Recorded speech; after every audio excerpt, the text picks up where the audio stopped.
With just 3 hours of sleep and 2 jobs keeping her afloat, Amara Okafor is running on fumes and desperation when exhaustion makes her do the unthinkable: fall asleep on a stranger's shoulder during the evening train ride home. The stranger, Korean crime boss Jin Taeyong, should be annoyed, should push her away. Instead, he stays perfectly still for 40 minutes, letting her rest. He is intrigued. At 24, Amara Okafor balanced impossible equations daily. Graduate student in international law at Seoul National University by morning, teaching assistant grading papers by afternoon, English tutor to businessmen's children by evening. The math was brutal and unforgiving.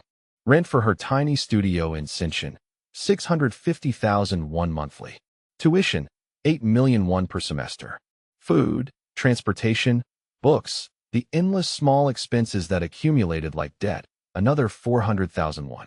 Against this, her teaching assistant stipend of 900,000 won and tutoring income of roughly 1.2 million won monthly. The margins were thin enough to slice paper. But the real weight, the one that kept her working 14-hour days 6 days a week, sat in her savings account. For 0.2 million won. She needed 8 million. Her mother needed surgery, a procedure to remove tumors that Nigerian hospitals quoted at prices that translated to everything Amara had managed to save plus everything she could possibly earn in the next 4 months if she stopped eating, stopped sleeping, stopped being human. She was trying. She was failing at being human quite successfully. Amara's reflection in the train window showed the cost. Deep brown skin that usually glowed looked ashen with exhaustion.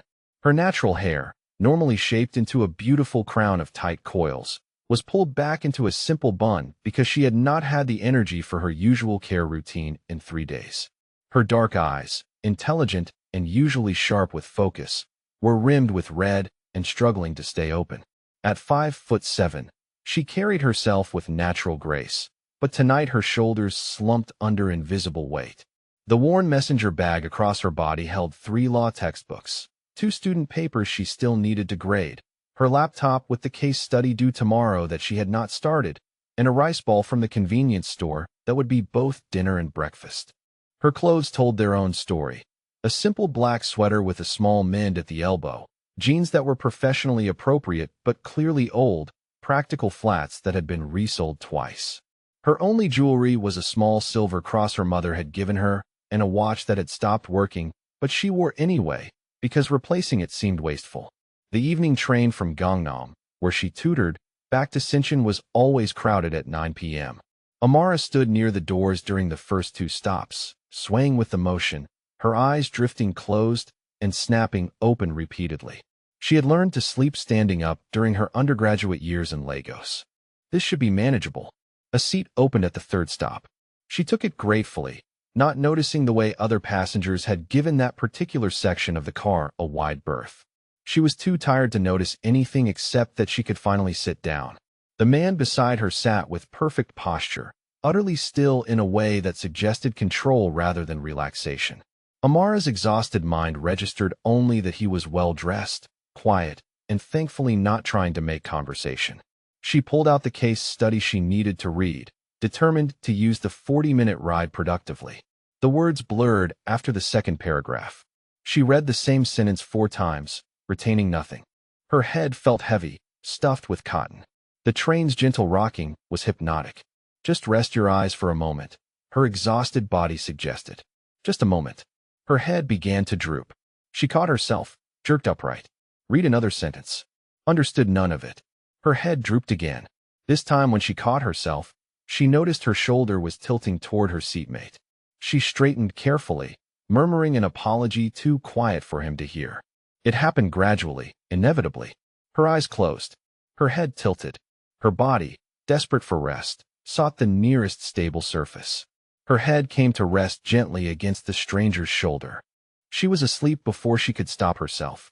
Jin Taeyong, 36 years old and head of the Jin family syndicate that controlled transportation and logistics throughout Seoul, felt the weight of the woman's head settle against his shoulder and went completely still. His bodyguard, Kim Minjun, seated 3 rows back, stood immediately. Taeyong raised his left hand slightly, palm down, a gesture invisible to anyone not watching for it. Minjun sat back down but remained alert, confused.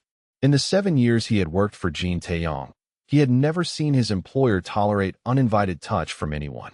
Taeyong looked down at the woman sleeping against him. Young, mid-20s perhaps. African, Nigerian if he had to guess from her features. Beautiful despite the exhaustion evident in every line of her face. She wore minimal makeup, just enough to look professional. Her clothes were clean but clearly worn. The messenger bag on her lap had a broken buckle repaired with careful stitching. The textbook that had slipped from her hands was still visible. International criminal law and transnational justice. The spine was cracked from heavy use. Passages highlighted in 3 different colors. A student then, and a serious one. He noted her hands, resting loosely on the closed book. The calluses at the base of her fingers suggested long hours writing. The redness around her cuticles indicated she washed her hands frequently, probably worked with food or children. Her watch had stopped at 3:47. She either could not afford to replace it or had more pressing financial priorities. Given the mended sweater and the worn bag, Taeyong suspected the latter. The rice ball visible in her bag's outer pocket was from a convenience store, the cheapest option available. Her dinner, most likely. Perhaps her only meal today. He had built an empire on reading people, on noticing the details others missed. This woman was drowning in exhaustion and responsibility. Working multiple jobs while studying law. Spending money on education instead of basic comforts.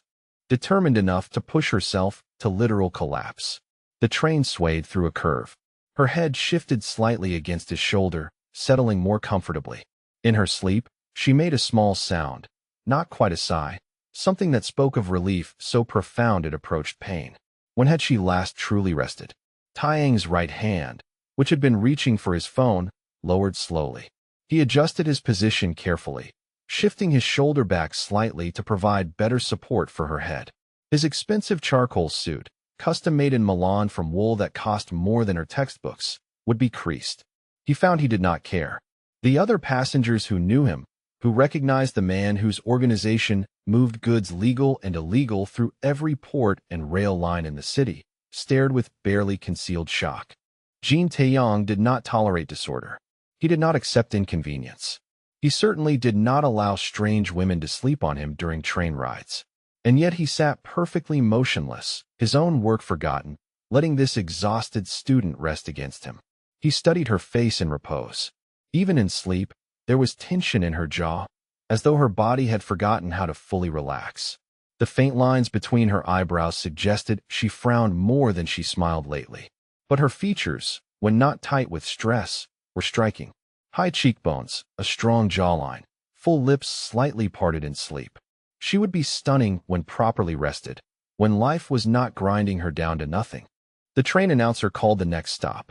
The woman did not stir. Taeyong made another small gesture, this time signaling Minjun to ensure no one approached or disturbed them. His bodyguard complied, positioning himself to discourage anyone from taking nearby seats. Taeyong returned his attention to the sleeping woman. There was something about her that caught his interest in a way he had not experienced in years. Perhaps it was the evidence of her struggle, so visible in every detail. Perhaps it was the dedication suggested by her highlighted textbooks and calloused hands. Perhaps it was simply that she had fallen asleep on him with complete unconscious trust, too exhausted to maintain the walls people usually kept raised. Whatever the reason, Jin Taeyong made a decision as the train carried them through the Seoul night. He would find out who she was. He would discover what drove her to work herself to collapse. And if her burden was one he could ease, well, he had built an empire on protecting people who had no one else to protect them. This woman, sleeping trustingly against the shoulder of one of Seoul's most dangerous men, had no idea that her life was about to change completely. The train reached her stop, Sinshin Station, marked by the automated announcement. The woman stirred slightly, but did not wake. Taeyong glanced at her student ID, visible in the clear pocket of her bag. Seoul National University. Amara Okafor. International Law Program. He gestured to Minjun, a different signal this time. Wake her gently. Minjun approached with the caution of someone defusing a bomb. He had seen his employer end threats with cold efficiency. He had never seen him show this kind of careful attention to a stranger's comfort. Sir, Minjun said quietly, pitched to wake her without startling. Your stop, miss. Amara's eyes opened slowly, confusion giving way to horror as she realized where she was, where her head had been resting. She jerked upright, nearly dropping her bag, her textbook sliding to the floor.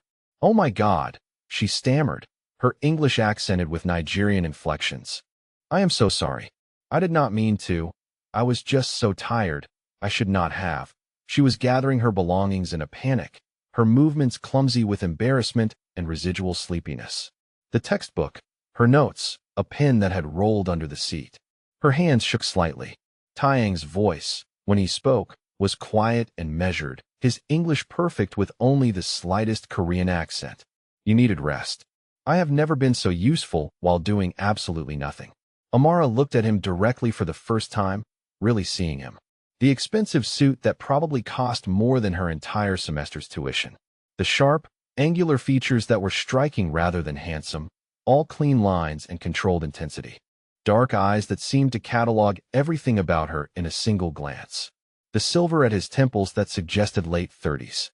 The absolute stillness of someone who never made unnecessary movements.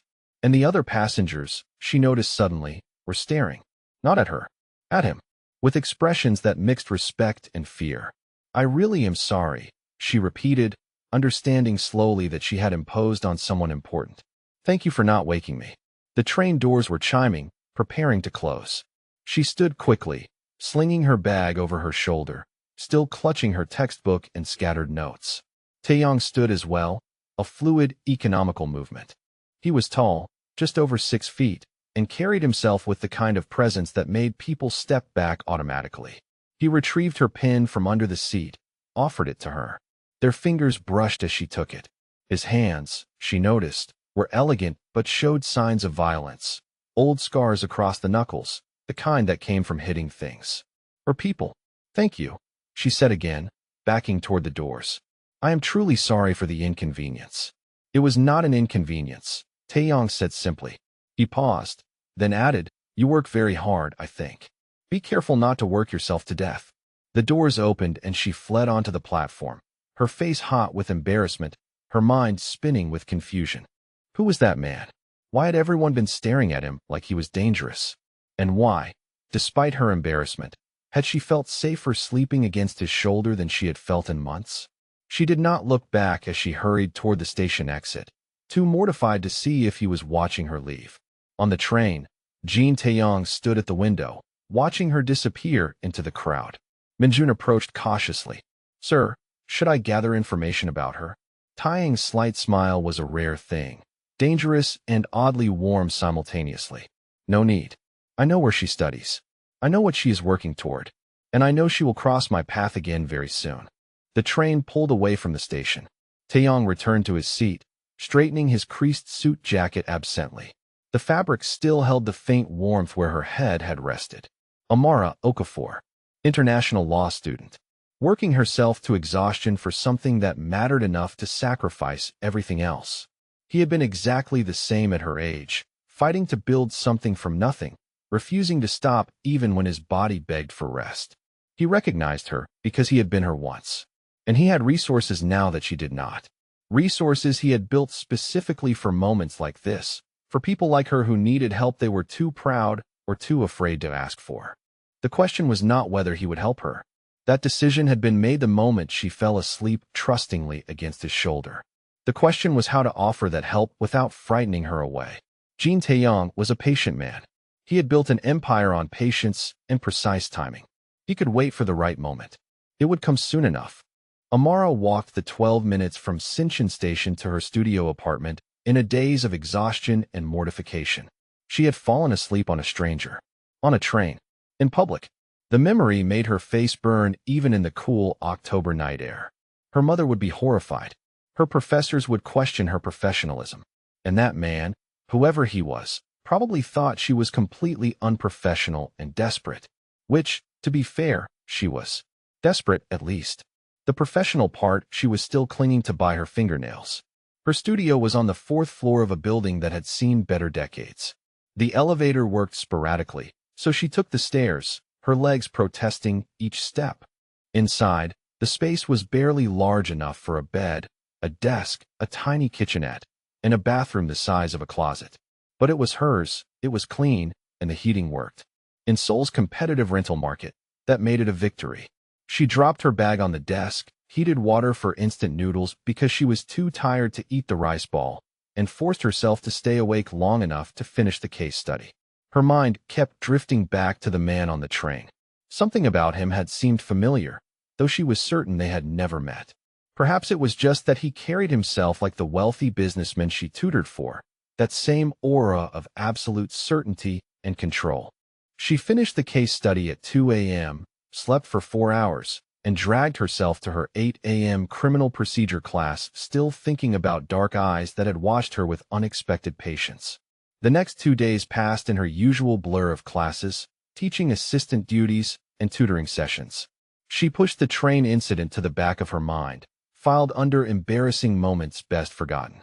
By Thursday evening, as she rode the same train route home after tutoring, she had almost convinced herself it did not matter. The train reached Shinshin Station.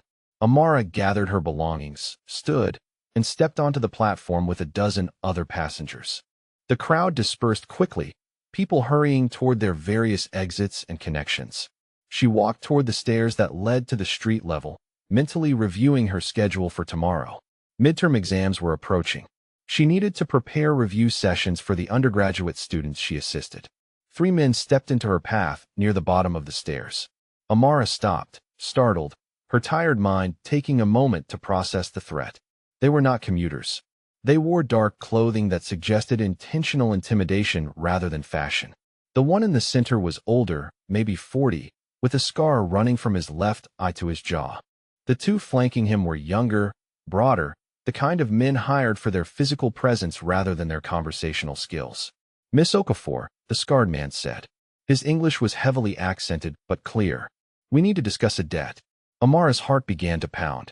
She had no debts beyond her student loans, which were deferred and certainly would not result in men ambushing her at train stations. "I think you have the wrong person," she said, trying to keep her voice steady. "I do not owe anyone money." The man smiled without humor. "Your cousin, Chike Okafor. He used your name as reference for a loan. 20 million won. He is not paid. You are now responsible. 20 million won. Roughly 17,000 US dollars. An impossible sum.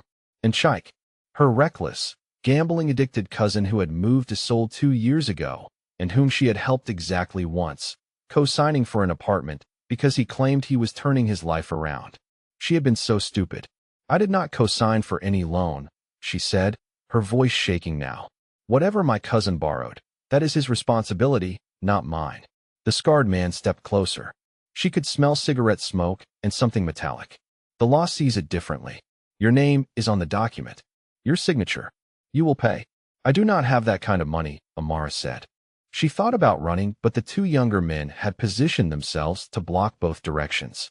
Her hands gripped her bag straps tighter. "I am a student. I work 2 jobs. I barely make rent." "Then you will need to find additional employment," the scarred man said. He reached out and grabbed her wrist, his grip painfully tight. "We know your schedule. We know where you live. We know where you work. You have 2 weeks to produce 5 million won. That is first payment. If you do not, we will collect our debt in other ways." His meaning was crude and clear. Amara's blood turned to ice. She tried to pull her wrist free, but his grip only tightened. "Please," she said, hating the pleading in her voice. "I will talk to my cousin. I will find a way to fix this. Just give me time." 2 weeks, the man repeated. He released her wrist with a shove that sent her stumbling back against the wall. "Do not make us come looking for you, Miss Okafor. You will not enjoy what happens then." They turned to leave, their point made, their threat delivered. Amara's mind raced. 5 million won in 2 weeks. Impossible. Even if she worked every available hour, even if she stopped eating entirely, she could not save that much that quickly. And that was only the first payment. 20 million total. Years of debt. Or worse. The men had taken 3 steps when a voice stopped them cold. "I think," the voice said quietly, "you gentlemen have made a mistake." Amara looked up. The man from the train stood at the top of the stairs, perfectly still, hands in the pockets of another expensive suit, this one dark navy. He descended the stairs with unhurried grace, each step deliberate. The 2 younger thugs shifted nervously. The scarred man's expression changed from confident to wary. "Mr. Jean," the scarred man said, and there was something in his tone that made Amara's stomach drop. Respect. Fear. Recognition. We did not know this woman was connected to you. She is, Jean Taeyong said simply. He reached the bottom of the stairs and positioned himself between Amara and the three men without seeming to move with any urgency. The effect was still absolute. She was now behind his protection. You will leave. Now. And you will inform whoever sent you that Amara Okafor is under Jean family protection. Her debts, if any exist, are not your concern. The scarred man hesitated for only a moment. The younger men were already backing away. Sir, with respect, the debt is substantial. 20 million won. Our organization cannot simply. Jean Taeyong's voice did not rise. It did not need to. The debt is no longer your concern. I have made myself clear. If I need to repeat myself, I will do so in ways you will find less pleasant. Leave. They left. Quickly. The scarred man actually bowed slightly before turning away. Within seconds, the three men had vanished up the stairs and into the soul night, as though they had never existed. Amara stood against the wall, shaking, trying to process what had just happened. Jean Taeyong turned to face her. His expression was calm, assessing. He looked at her wrist, where the scarred man's grip had left red marks already beginning to purple. Are you hurt? He asked. She shook her head, not trusting her voice. Then the adrenaline crashed and her knees buckled. She did not fall. Somehow Jean Taeyong had moved, caught her elbow, steadied her. His hand was warm through her sweater, his grip firm but careful. Breathe, he said quietly. You are safe. They will not return. Who are you? Amara managed. Really, those men were terrified of you. He guided her to a bench near the station entrance, waited until she was seated before stepping back to a respectful distance. His bodyguard, the same man from the train, had materialized nearby, a silent, watchful presence. My name is Jean Taeyong, he said. I handle logistics and transportation throughout Seoul. Some of my business interests intersect with the people who employ men like those who just threatened you. Logistics and transportation. Careful words. Amara's legal training kicked in despite her shock. She studied him more carefully. The expensive suit. The instant obedience of obvious criminals. The bodyguard. The careful phrasing. You are Yakuza, she said. Or the Korean equivalent. A gangster. His expression did not change. I prefer to think of myself as a businessman who operates in complicated spaces. But yes, if you need simple labels, I have influence in Seoul's underworld. And you just claim me as under your protection, Amara said. She was shaking less now, her mind working through implications. Why? You do not know me. I fell asleep on you on a train. That does not obligate you to anything. Jean Taeyong studied her for a long moment. When he spoke, his voice was quieter, less formal. You work yourself to exhaustion for goals that matter. You study international law, which suggests you believe in justice and systems of accountability. You were threatened by criminals and your first instinct was to reason with them, to appeal to fairness, even though you were terrified. You did not cry. You did not beg. You negotiated. He paused, then added, You remind me of someone I used to be. And I have resources now that I did not have then. Resources I built specifically to protect people who have no one else. I have people, Amara said automatically. My mother. My church. My professors. Your mother is in Lagos, Jean Taeyong said gently. Your church cannot protect you from loan sharks. Your professors do not move in worlds where debts are collected with threats and violence. You are alone in Seoul, working 3 jobs by my observation, trying to save money for something urgent while barely surviving yourself. You have no one here who can help with this. The truth of his words settled over her like cold water. He was right. She was alone. 20 million won might as well be 20 billion. She could not pay it. She could not fight it. She had no options except whatever those men would demand when she failed to produce the money. She looked at Jean Taeyong, this dangerous stranger who had let her sleep on his shoulder, who had just driven away armed criminals with nothing but his presence and name. Why are you helping me? She asked again. He reached into his jacket pocket, produced a business card. The card was heavy stock, cream-colored, with his name embossed in both Korean and English. Below the name, a single phone number. Nothing else.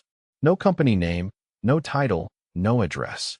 The card itself radiated expensive simplicity. Because I can, he said.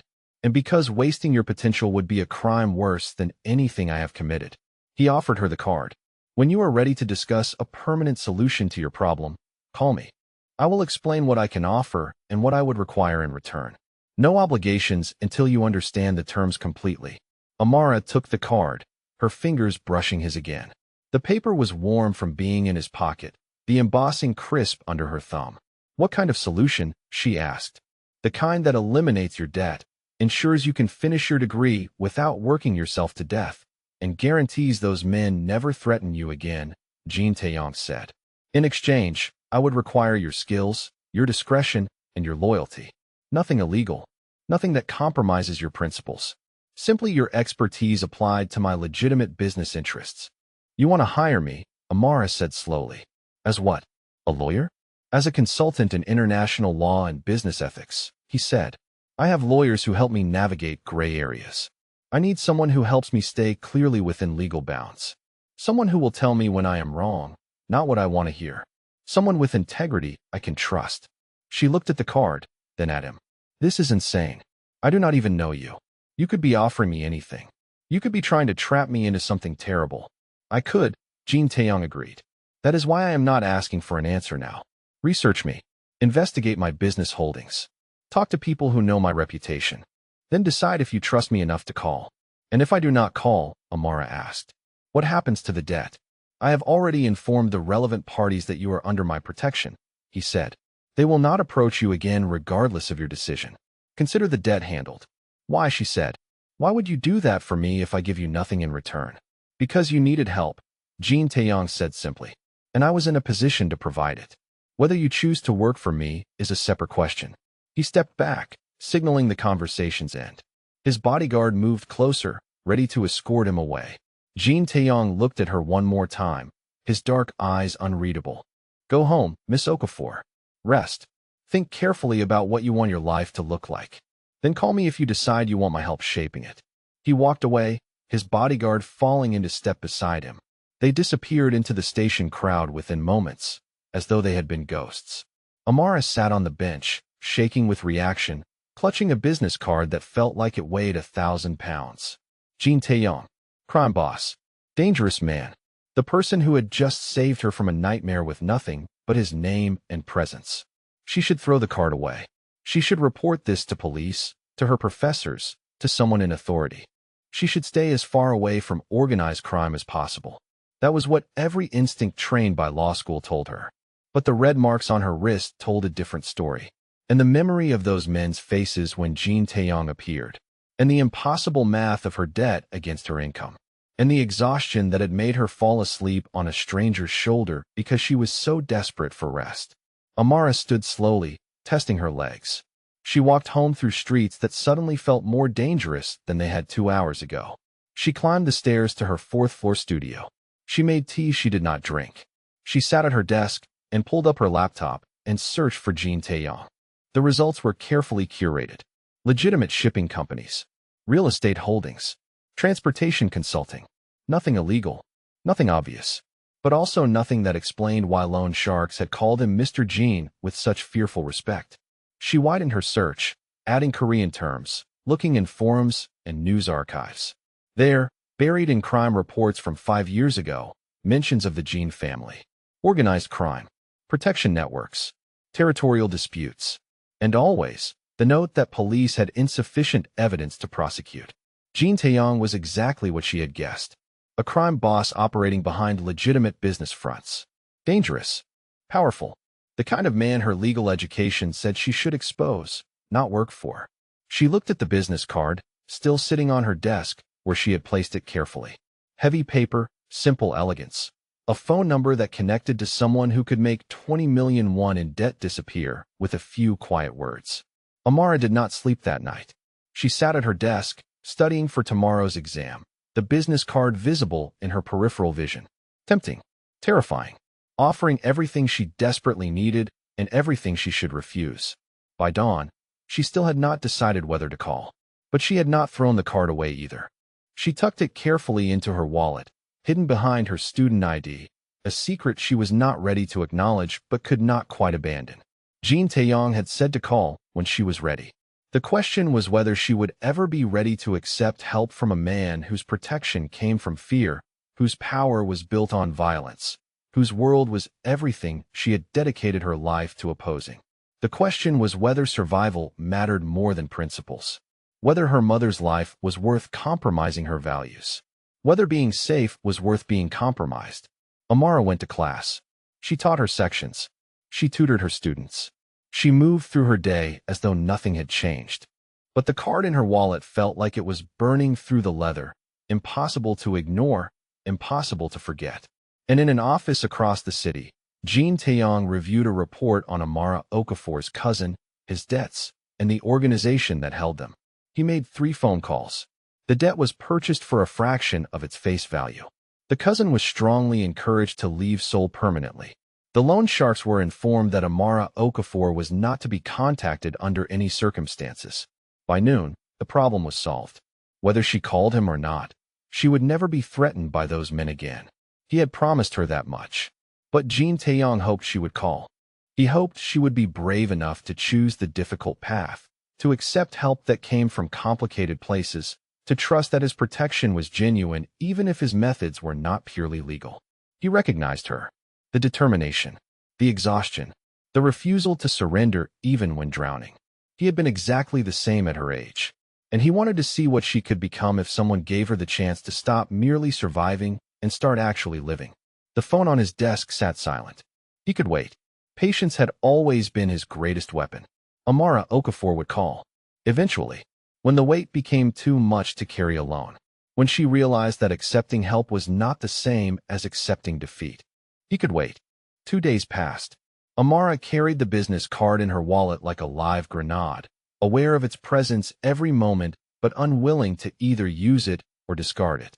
She researched Jean Taeyong obsessively between classes, during lunch breaks, late into nights when she should have been sleeping. The legitimate business empire was extensive and carefully constructed. Jean Holdings owned 3 shipping companies that moved cargo through Busan and Incheon ports. Jean Real Estate managed commercial properties throughout Seoul and Gyeonggi Province.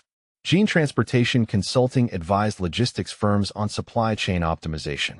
On paper, Jean Taeyong was a successful businessman with diversified interests and no criminal record.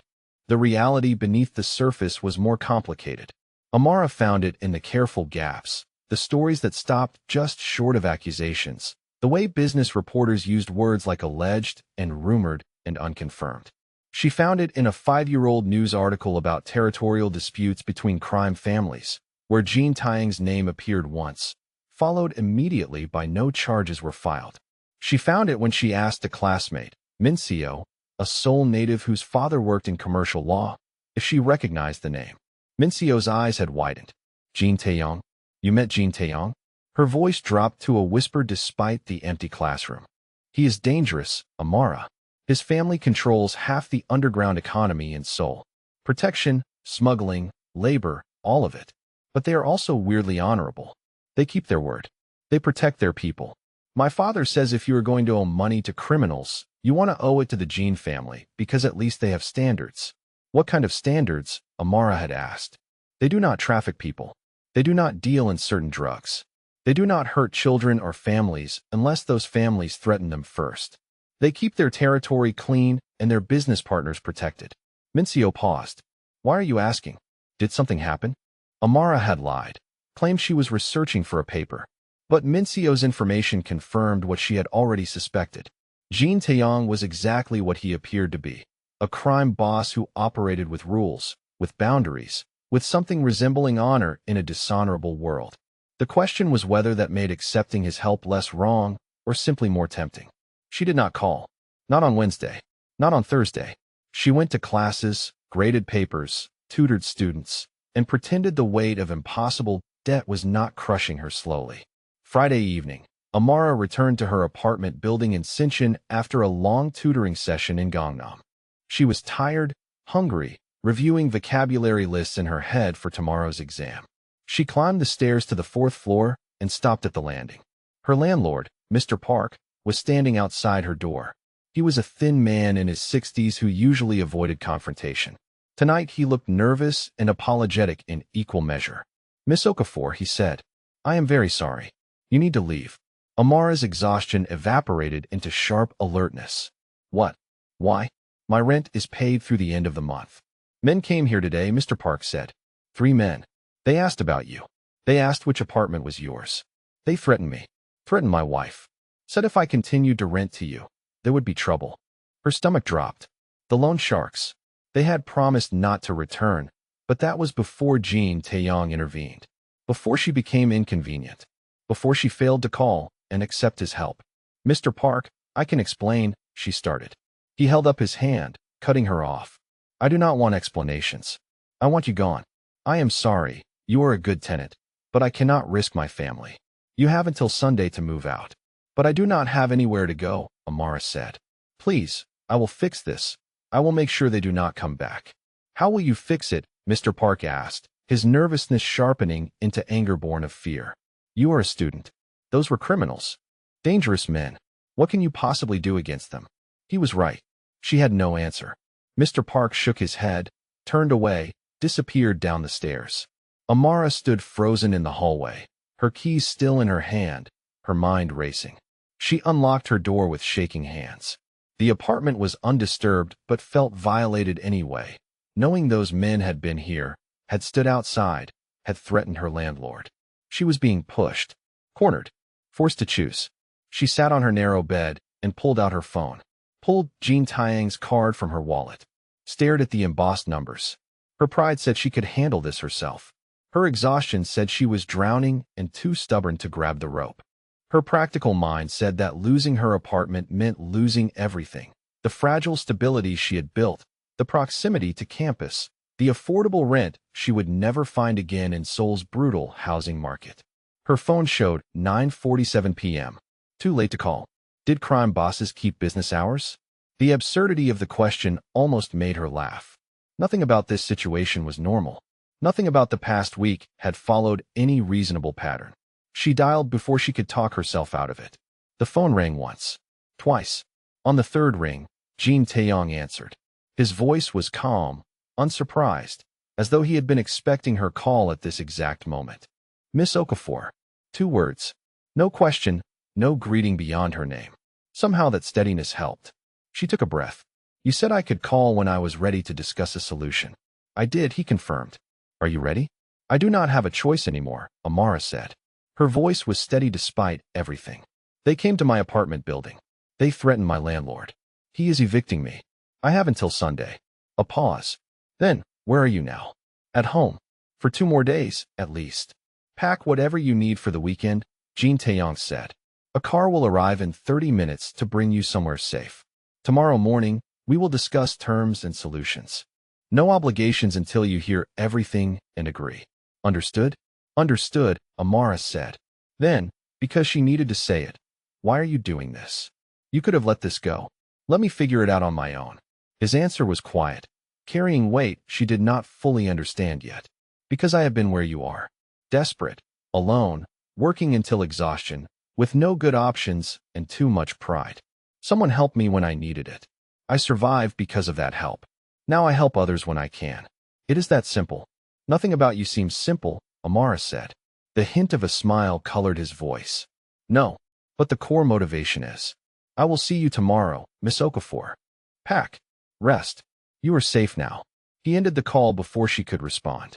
Amara sat holding her phone, her heart pounding, aware that she had just stepped off a cliff and had no idea if she would fall or fly. She packed. Not much. Her possessions fit easily in 2 bags. Clothes, toiletries, her laptop, textbooks. The important things. Evidence of a life lived in minimalist survival mode. Everything practical, nothing frivolous. Exactly 30 minutes after the call, her phone buzzed with a text. Car waiting downstairs. Driver will bring you to secure location. Tomorrow, 10 a.m., Mr. Jean will meet with you. The car was a black sedan, expensive and anonymous.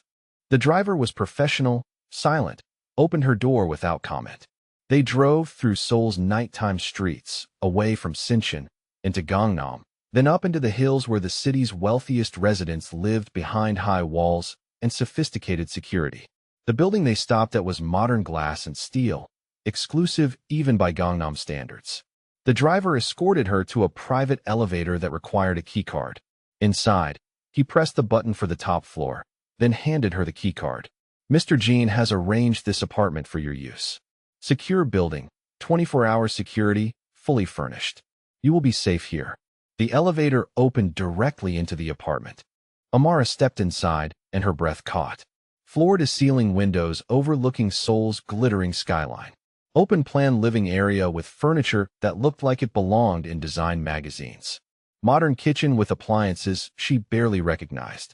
Everything was white, chrome, leather, and glass. Clean lines and expensive simplicity. This was not a room. This was a statement of wealth so profound it made her tiny studio look like poverty, which it was.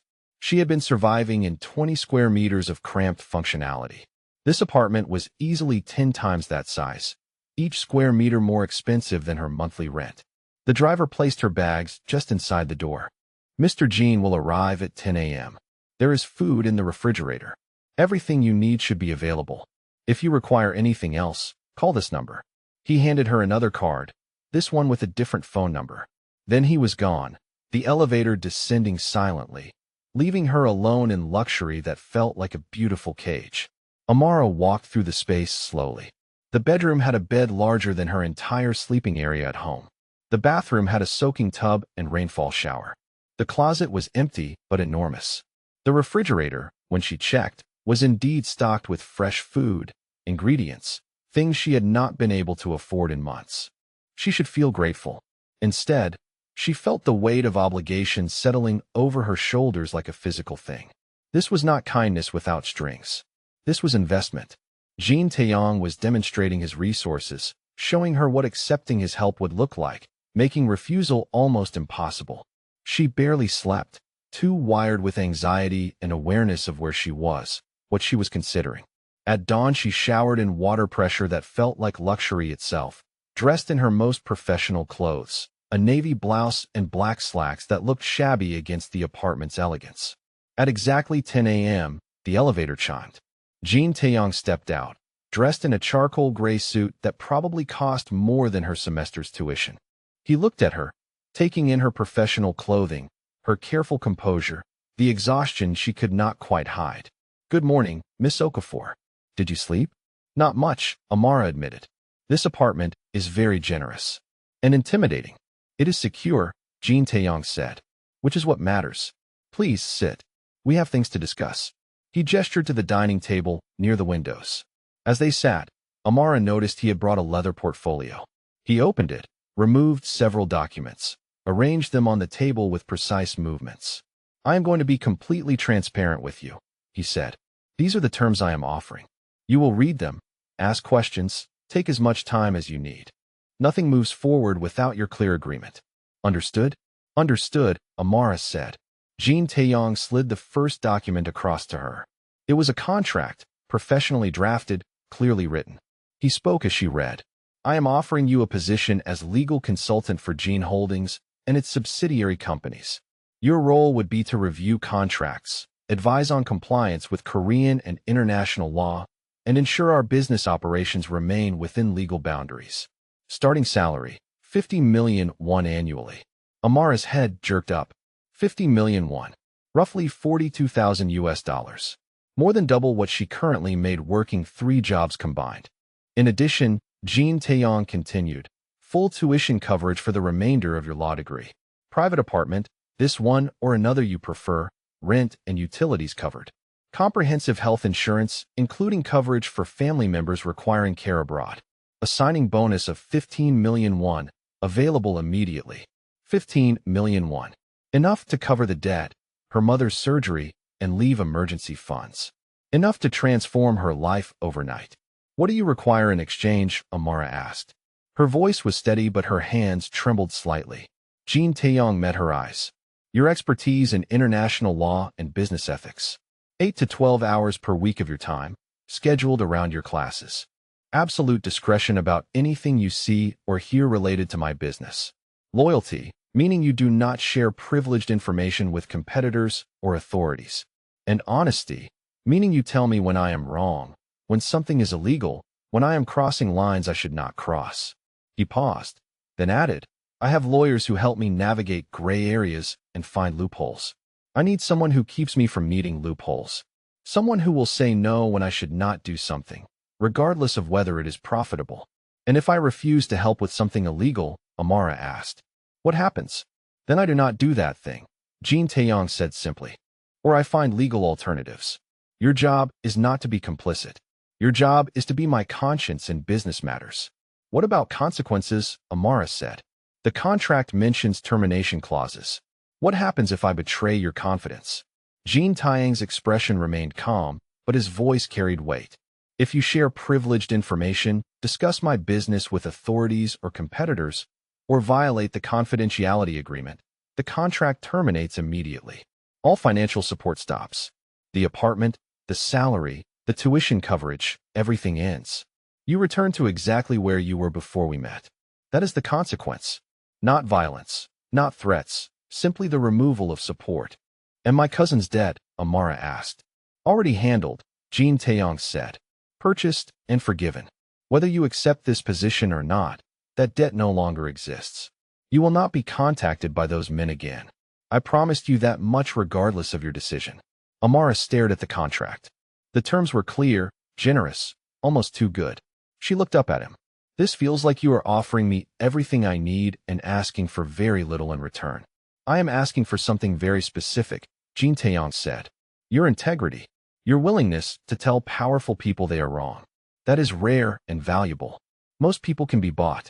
Most people tell me what I want to hear. You study international law because you believe in justice and accountability. You fall asleep on trains because you work yourself to exhaustion rather than compromise your goals. You tried to reason with loan sharks instead of simply submitting to fear. You have principles, and you do not abandon them easily. That is exactly what I need. You are asking me to work for a criminal organization, Amara said quietly. To use my legal training to help a crime boss stay just barely on the right side of the law. I am asking you to work for a businessman who operates in complicated spaces, Jean Taeyong corrected. And yes, some of my interests are not entirely legal. But many are. The shipping companies, the real estate holdings, the logistics consulting, all of that is legitimate business. I am offering you the chance to ensure those legitimate operations stay legitimate, to push my empire toward legal compliance rather than away from it. Why? Amara asked. Why do you care about staying legal if you are already a criminal? Because empires built on purely illegal foundations eventually collapse, Jean Taeyong said. Because I want to build something lasting that my children, if I have them, can inherit without shame. Because operating legally is more sustainable than constantly avoiding authorities. And because someone once told me that the difference between a criminal and a businessman is often just proper documentation and tax compliance. He slid another document across the table. This was simpler, a one-page summary of the immediate benefits. If you accept, the 15 million won is transferred to your account today. Your cousin's debt is officially forgiven by this evening. Your mother's surgery is scheduled within 2 weeks at the best private hospital in Lagos. All expenses covered. This apartment is yours to use immediately. You start work Monday, reviewing shipping contracts for our Incheon operations. And if I refuse, Amara asked. Then you walk away, Jean Taeyong said. The debt is still forgiven. You stay in this apartment through the weekend while you find new housing. I arrange a one-time payment of 2 million won to help with moving expenses and deposits. We part professionally and you never hear from me again unless you change your mind. Amara looked at the contracts, at the numbers that could change everything, at Jean Taeyong sitting calmly across from her offering salvation that came with strings she could see, but whose full weight she could not yet measure. I need to think, she said. Of course, Jean Taeyong said. Take the weekend. Call me Sunday evening with your decision. The offer remains open until then. He stood, preparing to leave. Amara stood as well. One more question, she said. What happens if I discover something illegal you are doing? If I find evidence of actual crimes? Jean Taeyong's expression was unreadable. Then you tell me it is illegal, and I stop doing it, or I find legal alternatives. That is the agreement. You are not being asked to participate in crimes or cover them up. You are being asked to help me avoid committing them in the first place. And if you do not stop, Amara pressed. Then you resign, Jean Taeyong said. You walk away with everything I have already provided and no hard feelings. I do not punish people for having principles, Miss Okafor. I hired you specifically because you have them. He moved toward the elevator, pressed the call button. The doors opened immediately. You survived this long by refusing to compromise, he said. I am not asking you to start compromising now.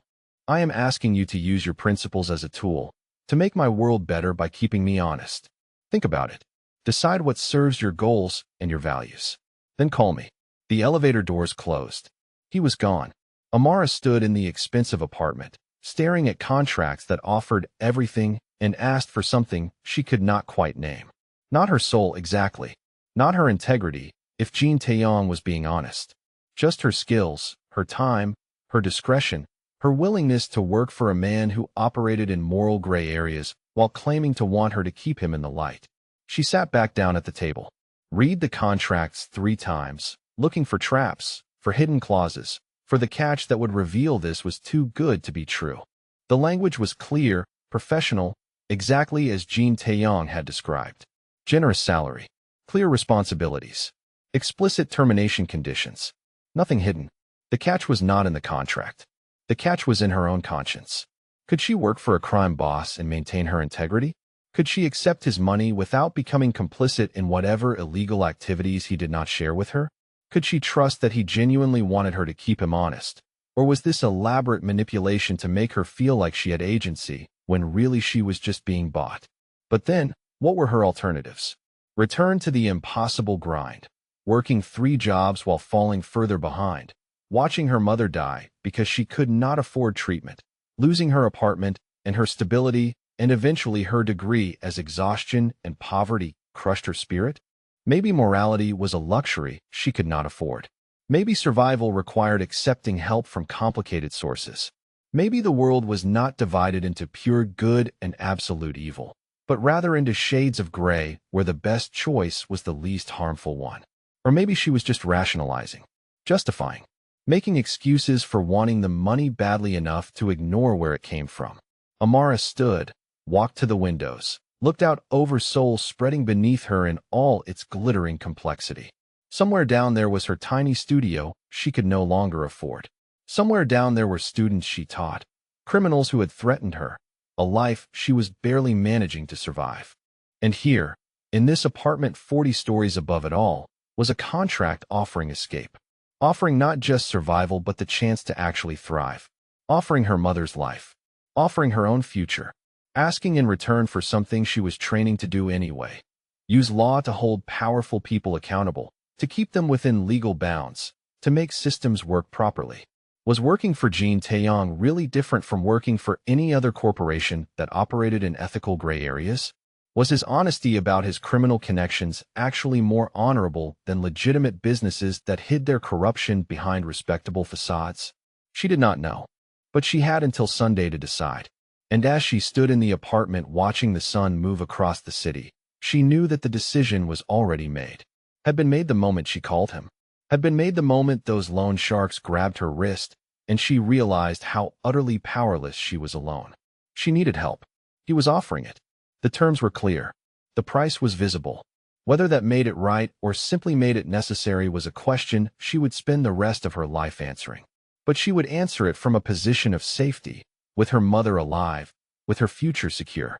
And maybe that was worth the cost of working for a man who operated in shadows while claiming to want her light. Sunday evening, Amara called Jean Taeyong and spoke 2 words. I accept. His response was calm, as though he had never doubted her decision. Good. Tomorrow morning, a driver will bring you to my office. We will handle the paperwork and begin immediately. Welcome to Jean Holdings, Miss Okafor. Monday morning arrived cold and clear, October settling into November, Seoul preparing for winter. The driver picked her up at 8 a.m. in the same black sedan. They drove to Gangnam, to a modern office building that housed Jean Holdings on the top 3 floors. The lobby was marble and steel, professional and expensive without being ostentatious. The security guard greeted the driver by name, waved them through to the private elevator. Jean Taeyong's office occupied the entire top floor. Floor-to-ceiling windows on 3 sides offered panoramic views of Seoul. The space was open plan with several smaller offices branching off, conference rooms with glass walls, and workstations for staff who moved with quiet efficiency. Everything was decorated in the same aesthetic as the apartment. Clean lines, expensive materials, functional elegance. Jin Taeyong met her as the elevator opened. He wore a navy suit today, crisp white shirt, no tie. His dark hair was styled back from his face, emphasizing the sharp angles of his features. He looked every inch the successful businessman he claimed to be. "Miss Okafor," he said, "come. We have much to cover." He led her to a smaller office near his own, a corner space with windows overlooking the city. The desk was clean, the chair ergonomic and clearly expensive. A laptop sat waiting, already set up. Bookshelves lined one wall, empty and ready to be filled. "This is your workspace," Jin Taeyong said. "You will spend 8 to 12 hours here weekly, scheduled around your classes. Today we handle contracts and transfers.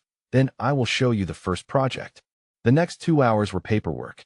Employment contracts signed in triplicate. Tax documents. Non-disclosure agreements that were comprehensive but, she noted, did not require her to conceal illegal activity, only business proprietary information. Banking details for direct deposit of her salary. Health insurance enrollment that included international coverage. Jin Taeyong handled everything with professional efficiency, explaining each document clearly, giving her time to read thoroughly. When she paused over a clause in the NDA, he waited patiently until she was satisfied. When she asked to clarify the termination conditions, he walked her through them without impatience. Finally, the last signature complete, he opened his laptop and showed her a bank transfer. 15 million won, deposited into her account that morning. Proof that this was real, that she had truly accepted, that her life had changed in the space of a weekend. "Your mother's surgery is scheduled for next Friday in Lagos," Jin Taeyong said. "I have arranged for the best cardiac surgeon in Nigeria. All expenses covered, including your flight if you wish to be there. Your cousin Chaik has been relocated to Ghana with strong encouragement not to return to Korea. The loan sharks who threatened you have been informed that your debt is settled and you are not to be contacted. These matters are closed." Amara felt something in her chest loosen, a tension she had been carrying so long she had forgotten what it felt like not to have it crushing her ribs. "Thank you," she said quietly. "I do not know what else to say except thank you." "Do good work," Jin Taeyong said simply. "That is thanks enough. Now, your first project." He pulled up files on his screen, shipping manifests and contracts from Incheon port operations. Jin Holdings moved electronic components, textiles, and manufacturing equipment between Korea, Vietnam, and Nigeria. The contracts were dense, technical, full of international trade law implications. "I need you to review these shipping agreements," Jin Taeyong said. "Check for compliance with both Korean export regulations and Nigerian import requirements. Look for tax exposure, liability issues, anything that could create legal problems. Several of these contracts were drafted 5 years ago and may not reflect current law. I need to know where we are vulnerable." This was legitimate legal work. Exactly what he had promised. Amara pulled the files to her laptop and began reading. The work was complex, interesting, exactly the kind of international trade law she had been studying. She found discrepancies within the first hour, outdated tariff classifications, liability clauses that did not account for recent changes to maritime law. She worked through lunch, absorbed in the analysis. At some point, Jin Taeyong's assistant, a professional woman in her 30s named Miss Choi, brought coffee and a lunchbox. The coffee was Nigerian, dark and rich, exactly how Amara preferred it. The lunch was jollof rice with chicken, perfectly spiced, clearly from a restaurant that understood West African cuisine. Amara looked up at Miss Choi in surprise. "How did you know?" "Mr. Jean mentioned you might appreciate familiar food," Miss Choi said with a slight smile. "There is a Nigerian restaurant in Itaewon that he has used before. If you have dietary preferences, please let me know and I will ensure they are accommodated." After Miss Choi left, Amara sat staring at the jollof rice, something warm and complicated rising in her chest. Jin Taeyong had thought about what she would want to eat, had arranged for Nigerian coffee and food on her first day. Small details that suggested he paid attention, that he cared about more than just her legal expertise. She ate slowly, savoring tastes from home she had not experienced in months, too expensive to indulge in on her student budget. The rice was perfect, the chicken tender and flavorful. It felt like kindness, and that was somehow more disarming than the money. At 4 p.m., she finished her analysis. She compiled her findings into a clear memo, highlighting 6 areas of legal vulnerability and recommending specific remedies. She sent it to Jean Taeyong and returned to reading the remaining contracts. He appeared in her office doorway 20 minutes later, tablet in hand. "This is excellent work," he said without preamble. "Thorough, clear, actionable. These are exactly the issues I needed identified. Can you draft revised contract language for the 3 highest priority items?" "Yes," Amara said. "Give me 2 days. I have exams this week, but I can work on it between study sessions." "No rush," Jean Taeyong said. "Take the time you need. Your education comes first. This work is important, but not urgent." He started to leave, then paused. "The coffee and food, was it acceptable?" "It was perfect," Amara said. "Thank you for thinking of it."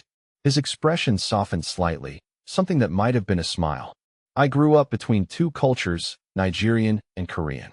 I understand how much small familiarities matter when you are far from home. If there is anything else that would make working here more comfortable, tell Miss Choi. She has authority to arrange whatever you need." Over the next month, Amara settled into a rhythm that felt sustainable for the first time since arriving in Seoul. She attended classes 3 days a week, worked at Jean Holdings 2 afternoons, and 1 full-day Saturday. The work was legitimate, intellectually engaging, exactly what Jean Taeyong had promised. She reviewed contracts, researched regulatory compliance, advised on international trade issues. She discovered quickly that Jean Taeyong was serious about operating legally in his legitimate businesses. When she flagged a contract clause that skirted tax law, he revised it immediately. When she pointed out that a shipping route violated environmental regulations, he changed the route despite increased cost. When she advised against a real estate deal because the seller had questionable title documentation, he walked away from the transaction entirely. He listened to her advice and implemented it. Not sometimes. Always. Even when it was expensive. Even when it was inconvenient. He had hired her to keep him honest, and he actually wanted her to do exactly that. She also discovered unexpected things about Jean Taeyong himself. He kept a shelf of books about Nigerian law and culture in his office. He had learned about Lagos business practices to understand her background better. He asked intelligent questions about international criminal court jurisdictions and seemed genuinely interested in her perspective on legal reform. The coffee she liked appeared every morning, prepared exactly right. Her office had perfect lighting for reading. The chair was adjusted to her height. Small considerations that added up to an environment designed for her comfort and productivity. 3 weeks into her employment, Amara was working late on a Saturday evening, reviewing real estate contracts while Jean Taeyong handled other business in his office. The building was mostly empty, just security and a few other staff. She had been at it for hours, absorbed in property law, when she realized she had not eaten dinner. She stood to stretch, walked to the kitchen area to make tea. Jean Taeyong was there already, making coffee, looking unusually tired. He still wore his suit, but the jacket was off, sleeves rolled up, revealing forearms that showed both elegance and old scars. His hair was slightly disheveled, as though he had been running his hands through it. Working late as well, he observed. "Property acquisition contracts for the Songpa development," Amara said. "There are some concerns about zoning compliance. I wanted to finish the analysis tonight. And I thought I was the only workaholic in this office," Jean Taeyong said. There was humor in his voice, rare and welcome. "Have you eaten?" "Not since lunch," Amara admitted. He pulled out his phone, ordered food without asking her preference. "Korean, Nigerian, and Chinese," he said. "I am not certain what you are hungry for, so we will have options. Join me in the conference room. You should not work through dinner alone." 20 minutes later, they sat at the large conference table, containers of food spread between them, the city lights glittering through floor-to-ceiling windows. Amara had chosen jjajangmyeon, Korean black bean noodles, comfort food she had come to love. Jean Taeyong ate bibimbap with practiced efficiency. "Do you ever rest?" Amara asked, the question emerging before she could stop it. Jean Taeyong looked up, considered her seriously. "Not well. Too many people depending on me to stay alert. Too many details that collapse if I stop paying attention. Rest feels like luxury I cannot afford." "I understand that," Amara said quietly. "I felt that way for 2 years. Working 3 jobs, carrying debt. terrified that one mistake would destroy everything. Sleep felt selfish when there was always more to do. And now, Jin Taeyong asked. Now I sleep better, Amara admitted. Because you removed the fear. The debt is gone. My mother is recovering. I can focus on school and this work without wondering if I will be able to eat next week. You gave me space to breathe. That was the goal, Jin Taeyong said. Potential cannot flourish under constant survival pressure. You had potential being wasted on mere survival. Now you can actually use it. They talked for 2 hours. About law and justice and corruption. About the gap between legal and ethical, between what was permitted and what was right. About growing up between cultures, about parents who had sacrificed, about the weight of responsibility. Jin Taeyong talked about his father, Nigerian businessman who had been crushed by corrupt officials in Lagos, bled dry by endless demands for bribes until he lost everything. About his Korean mother who had brought him to Seoul at 12 and worked herself to death by the time he was 18.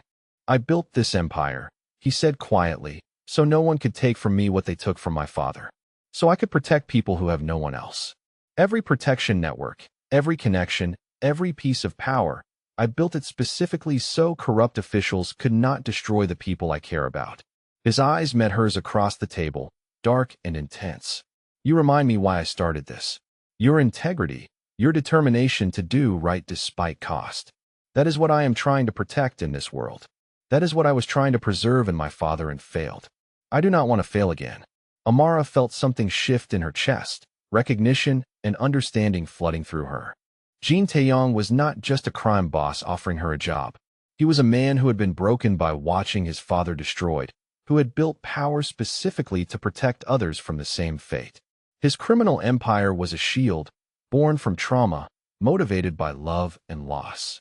Your father would be proud, she said softly, of what you built, of who you protect. His smile was sad, brief. Or he would be horrified that I became what I became. I will never know. But I know he would approve of you. Your principles, your refusal to compromise. He was the same. It killed him, but he never surrendered his integrity. They sat in comfortable silence, the food growing cold between them, the city lights painting shadows across the conference room.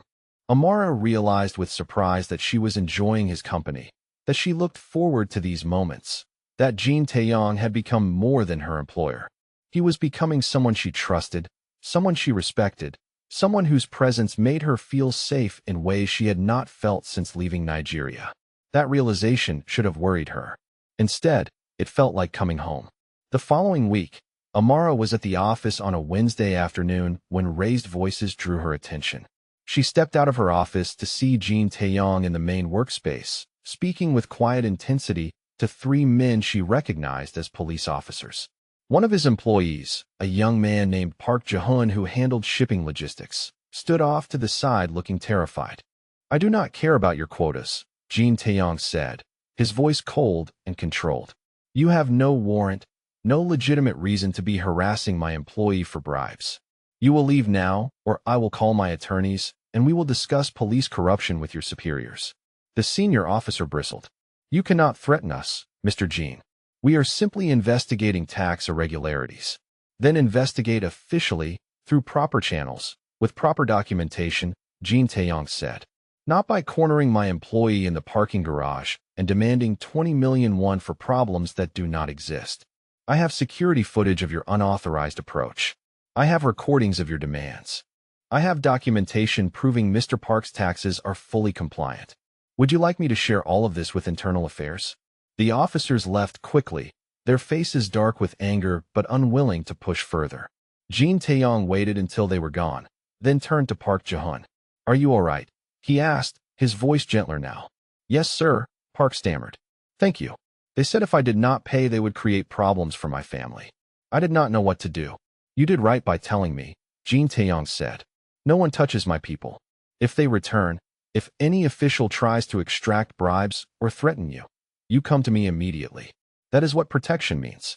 After Park left, still shaken but relieved, Amara approached Jin Taeyong. That was the right thing to do, she said, standing up to corrupt police. He looked at her, something searching in his expression. You sound surprised. Maybe a little, Amara admitted. I expected the crime boss to use violence or threats, not legal pressure and documentation. I use violence when necessary, Jean Taeyong said quietly. But legal methods are more sustainable. And I meant what I told you. I want to stay within legal bounds where possible. Protecting my employee from corrupt police is both morally right and good business. Happy employees work better.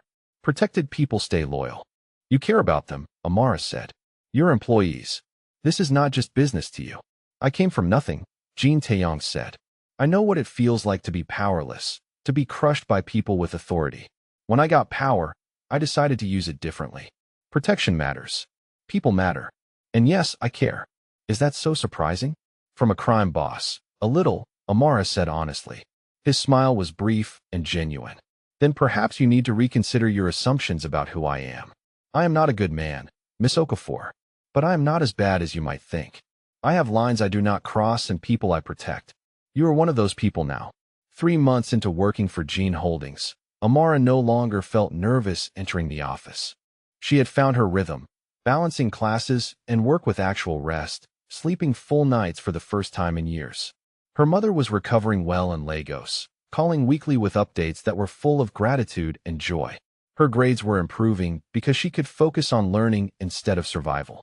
And she had developed an easy relationship with Jean Taeyong that felt more like partnership than employment. She corrected his contracts boldly now, marking up proposals with red annotations and not worrying about his reaction. He valued her honesty, actively sought her opinion, implemented her recommendations even when they cost him money. She studied in his office, sometimes when her apartment felt too quiet. The lighting was better, the space more comfortable, and Jean Taeyong's presence had become oddly soothing. He worked silently at his desk while she read case law and prepared for exams, occasionally asking questions about legal theory that showed he was paying attention to her studies. He brought her food when she forgot to eat, appearing with containers of jollof rice or moi or suya from the Nigerian restaurant in Itaewon. He never interrupted her study time, respecting her focus, but made sure she took breaks and stayed fed. Small domestic moments accumulated. Shared late dinners in the conference room. Coffee together in the morning. Conversations that ranged from business to philosophy to cultural differences to family memories. She learned that he was funny in a dry, subtle way, that he loved poetry, that he played piano when stressed, that he was surprisingly well-read in international literature. She caught herself looking forward to days at the office, to seeing him, to their conversations. Caught herself watching him when he was focused on work, admiring the controlled grace of his movements, the sharp intelligence in his dark eyes, the rare genuine smiles that transformed his severe features into something almost beautiful. She was falling for him. The realization hit her one afternoon while watching him patiently explain Korean business customs to a Nigerian client via video call, switching between English and Korean with effortless fluency, showing respect and cultural sensitivity that made the client visibly comfortable. She was falling for her crime boss employer, for the man who had saved her from drowning in debt and exhaustion, for the man who protected his people and kept her favorite coffee stocked and had learned about Nigerian law because she mattered to him. The thought terrified her. This was not part of the plan. She was supposed to work for him, use his resources to build her future, maintain professional boundaries. She was not supposed to care about him beyond gratitude and respect. But caring was exactly what was happening. And judging by the way Jean Taeyong looked at her sometimes, with an intensity that went beyond professional assessment, she suspected she was not the only one whose feelings had shifted beyond the boundaries of their initial arrangement. The question was what to do about it, and whether crossing that line would be the best decision she ever made or the worst mistake she could possibly commit. The call from Lagos came on a Thursday evening in late January. Amara was in her apartment, reviewing contracts for a real estate acquisition, when her phone rang. Her mother's number. She answered immediately, already smiling in anticipation of their weekly conversation. Instead, she heard her younger brother's voice, tight with stress. Amara, there is a problem. Mama's follow-up appointment was today. The doctor says she needs additional tests, more imaging, possibly another procedure. But the hospital administrator is saying the coverage has expired. He is demanding payment up front, or he will not schedule the tests. That is impossible, Amara said, her stomach dropping. Mr. Jean arranged comprehensive coverage. There should be no payment issues. How much is he demanding? 5 million naira. her brother said. He says it is for extended care not covered in the original agreement. He says we pay or Mama does not get the tests. And Amara, she needs them. The doctor says it is urgent. 5 million naira. Roughly 12 million won. A substantial amount, but not impossible. Except it should not be necessary.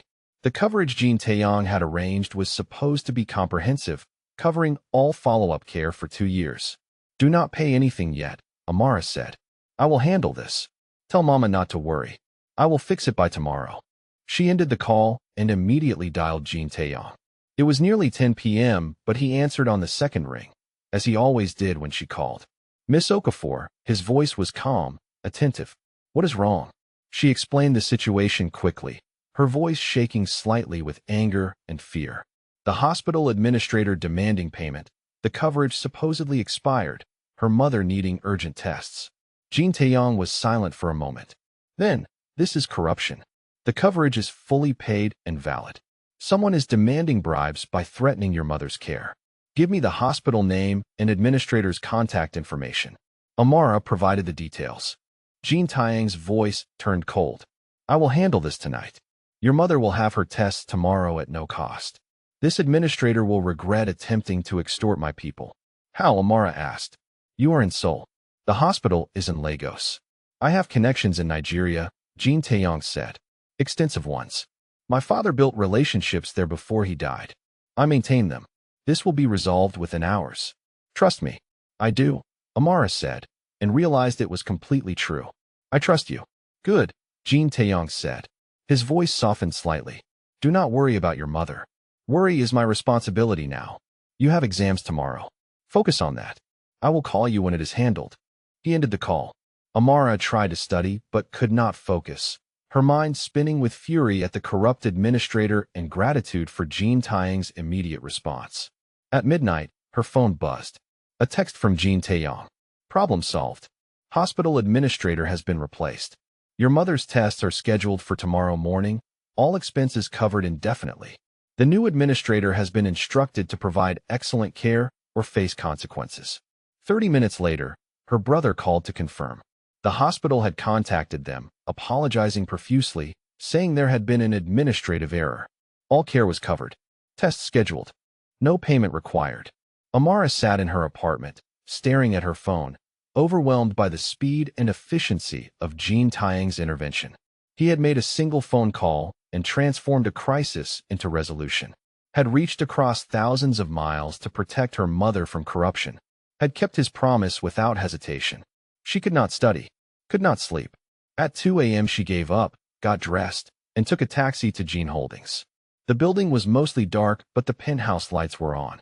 Jin Taeyong was still working. The elevator opened directly into his office. He looked up from his desk, surprise flickering across his features before settling into something warmer. Miss Okafor, you should be sleeping. You have exams tomorrow. I could not sleep, Amara said. I needed to thank you. In person. You did not have to help so quickly. You could have handled it during business hours. But you did it immediately, in the middle of the night, because my mother needed it. Jin Taeyong stood, walked around his desk. Of course I did it immediately. Your mother's health matters. You matter. When you called, I heard fear in your voice. I do not let my people stay afraid when I can fix the problem. How? Amara asked. How do you have that kind of power in Lagos? You are based in Seoul. What connections could you possibly have that would replace a hospital administrator within hours? He was quiet for a moment, studying her face. Then he gestured to the sitting area in his office, 2 leather chairs near the windows. Sit. If you cannot sleep, and you want to understand, I will tell you. They sat. Jin Taeyong was silent for several moments, gathering words, organizing thoughts. When he spoke, his voice was quieter than usual, vulnerable in a way she had never heard before. I told you my father was Nigerian, that he was destroyed by corrupt officials. I did not tell you the full story. He was not just any businessman. He was brilliant, innovative, building a shipping and logistics network that could have transformed West African trade. He had vision and integrity and determination. Jin Taeyong looked out at Seoul's lights, but his eyes seemed focused on something much farther away. My father, Adeyemi Okafor, worked with Korean companies to establish trade routes between Lagos and Seoul in the late 80s. He partnered with my mother's family, the Jin family, which controlled shipping in Korea. He fell in love with my mother. They married despite both families objecting. I was born in Lagos in 1986. Amara went very still. Okafor, her own family name, a common Nigerian surname, but combined with the Lagos connection, the timing, the details. For 12 years, we lived between Lagos and Seoul, Jean Taeyong continued. My father built his business while dealing with endless corruption. Bribes at every port, every customs checkpoint, every government office. He paid what he had to, but he also documented everything, tried to expose the corruption, to reform the systems. His voice hardened. The officials he tried to expose decided to make an example of him. They fabricated charges of smuggling, froze his assets, destroyed his reputation. He lost everything within months. The stress, the betrayal, watching his life's work destroyed by the very people who were supposed to uphold the law, it broke him. He died of a heart attack when I was 12. My mother brought me to Seoul because staying in Lagos meant watching corrupt officials gloat over his grave. I am so sorry, Amara said quietly. My mother worked herself to death trying to support us in Seoul, Jean Taeyong said. She died when I was 18. The Jean family rejected us because she had married my father against their wishes. I was alone, angry, with nothing but the name of a disgraced family and a dead man's unfinished mission. He turned to look at Amara directly. So I built power. I learned my mother's family's business from the outside, then took it from the inside. I built networks my father had started to create.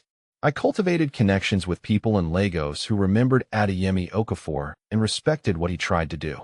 I created an empire specifically designed to protect people from the corruption that killed him. Every protection network, every connection in Nigeria, I built it so people like my father would not be destroyed. I maintained his relationships, honored his vision, used his name to help others. When you told me your surname was Okafor, when I researched your background and saw you were from Lagos, working yourself to exhaustion with integrity and determination, I saw my father. I saw what he could have become if someone had protected him. Amara's eyes stung with unexpected tears. You helped me because I reminded you of your father.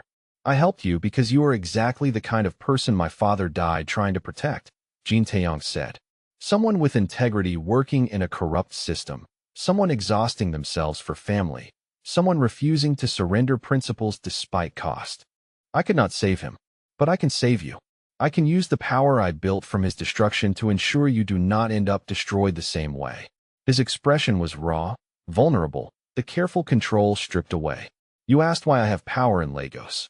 I have power because I spent 20 years building exactly what my father envisioned, using methods he would never have approved, but achieving the goal he died pursuing. I protect people from corruption because that is what he would have done if he had survived. Amara understood suddenly. Jean Taeyong's entire empire, his criminal networks and legitimate businesses, his protection systems and political connections, all of it was built on the foundation of his father's death. He had become what he was not for money or status, but to finish his father's work, to protect people the way his father had tried and failed to do. Your father would be proud, Amara said, her voice thick. Not of the methods, maybe, but of the goal, of who you protect and why you protect them. You honor his memory every time you stop someone from being crushed by corruption. Jean Taeyong's control cracked. His eyes closed briefly, pain and relief flickering across his features. I hope so. I have spent my entire adult life trying to believe that, trying to make his death mean something, trying to protect others so his suffering was not pointless. He looked at her again, intensity radiating from him. You give me hope that I am succeeding. Your integrity, your determination to reform corrupt systems legally, your refusal to compromise even when starving, that is what my father believed in. That is what I am trying to protect. You are proof that people like him still exist, still fight, still matter. Something shifted in Amara's chest, understanding and emotion flooding through her. She was not just an employee or someone he was helping. She was a living reminder of his father, a symbol of the principles that had motivated everything he had built. No wonder he protected her so fiercely. No wonder he cared so much about her success. She stood, moved to where he sat, did something she had never done before. She touched his hand, wrapped her fingers around his. Your father's name was Adeyemi Okafor. Tell me about him. Not about how he died, but about who he was when he was alive. Jean Taiyang's hand turned, caught hers, held it like a lifeline. They sat together in the quiet office, Seoul's lights glittering outside, and he talked. About a father who had taught him 3 languages, who had loved poetry and jazz, who had believed justice mattered more than profit. About a man who had crossed cultures and built bridges, who had seen potential in connection rather than division. About a man Amara would have admired, whose vision she shared, whose integrity she recognized in herself. By the time Jean Taeyong finished talking, dawn was breaking over Seoul. They had sat together through the entire night, hands still linked, sharing grief and memory and understanding. Amara realized she had crossed some invisible line, moved from employee to something deeper, someone who saw Jean Taeyong not as crime boss, but as broken man trying to heal his father's wounds. I need to tell you something, Amara said quietly. I have been trying not to feel it, trying to maintain professional boundaries, but I cannot anymore. I care about you. Not just gratitude or respect. I care about you as a person, about your pain and your goals, and who you are beneath all the power and control. Jean Taiyang's hand tightened on hers. I know, he said. I have seen it. Just as you have probably noticed that I stopped seeing you as an employee months ago. You are not just someone I protect, Amara. You are someone who makes this dark world bearable. Someone who reminds me why I built all this power. Someone I look forward to seeing, whose presence brings peace I have not felt since my parents died. He pulled her closer, his other hand rising to touch her face gently. I am not a good man. I have done things that would horrify you. I operate in darkness and violence and corruption. But when you are near me, I feel like maybe I am not entirely a monster. Like maybe my father's vision still lives through what I do. Like maybe I am building something that matters. You are, Amara said. You protect people. You use your power to stop corruption from crushing the vulnerable. You honor your father's memory every day. That matters. You matter. She leaned into his touch, feeling the warmth of his hand against her cheek, seeing the vulnerability in his dark eyes. I am falling for you, she admitted. I know I should not. I know you are dangerous and complicated and everything my legal training says I should avoid. But I am falling anyway. And I am already fallen, Jean Taeyong said quietly. I have been fallen since you trusted me enough to sleep on my shoulder. Since you looked at me with integrity in your eyes and chose to work for me despite knowing what I am. Since you started bringing light into my world without even realizing you were doing it. They sat in the golden dawn light, hands linked, faces close, acknowledging what had been building between them for months.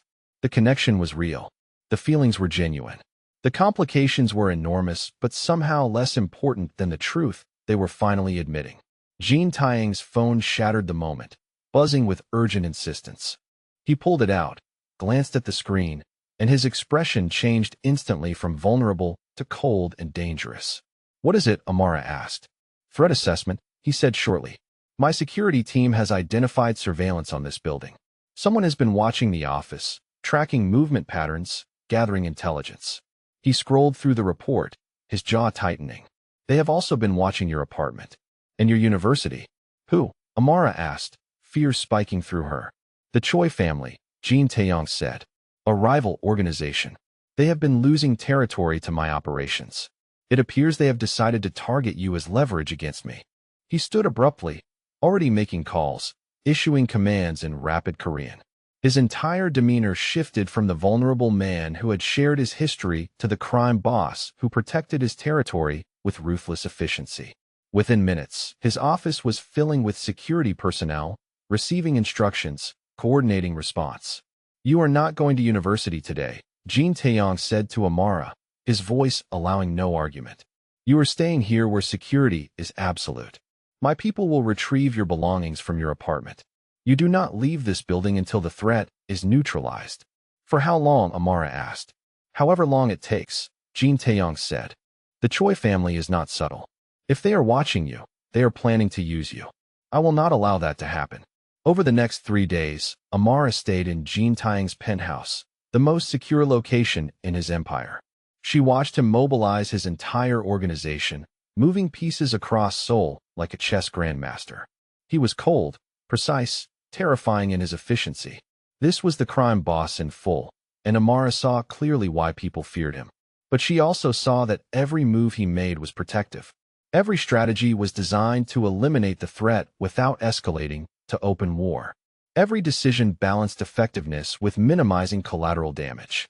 He was ruthless but not reckless, dangerous but not cruel. On the third evening, intelligence confirmed the Choi family was planning an abduction attempt. They would target Amara at her university, use her to force Jean Taeyang's cooperation in territorial concessions. The plan was detailed, professional, scheduled for the following Monday.